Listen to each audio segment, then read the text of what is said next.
Hi friends, ഇന്ന് ഗോതമ്പിൻ്റെ ശർക്കരയും തേങ്ങയും വെച്ച് കൊഴുക്കട്ട പോലെയാണ് ഉണ്ടാക്കിയത്.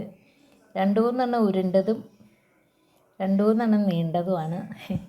എനിക്ക് ഉരുണ്ടതാണ് ഇഷ്ടം, അപ്പോൾ മോന് നീണ്ട ഇതാണ് ഇഷ്ടം. അതാണ് ഷേപ്പ് ഇങ്ങനെ മാറിയിരിക്കണേ.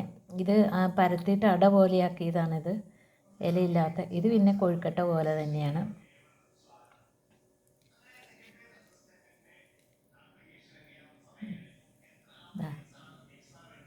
ശർക്കരയും തേങ്ങയും ജീരകവും ഏലക്കായും ഇട്ടിട്ടുണ്ട് അതിൽ, ശർക്കരയും തേങ്ങയിൽ.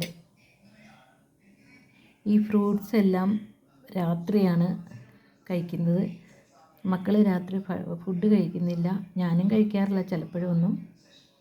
പിന്നെ ഫ്രൂട്ട്സാണ് അധികം കഴിക്കുക. എല്ലാ ഫ്രൂട്ട്സും കഴിക്കാറുണ്ട്. മധുരം ആയതുകൊണ്ട് രാവിലെ മക്കൾക്ക് മധുരം വേണ്ടാത്തതുകൊണ്ട് ഞാൻ ഈ കൊഴുക്കട്ടയൊന്നും ഉണ്ടാക്കാറില്ല. അപ്പോൾ വല്ലപ്പോഴും ഒക്കെ 6 മാസം കൂടുമ്പോഴൊക്കെ ഉണ്ടാക്കലുള്ളൂ. രണ്ടുപേർക്കും മധുരം ഇഷ്ടമല്ല മക്കൾക്ക്.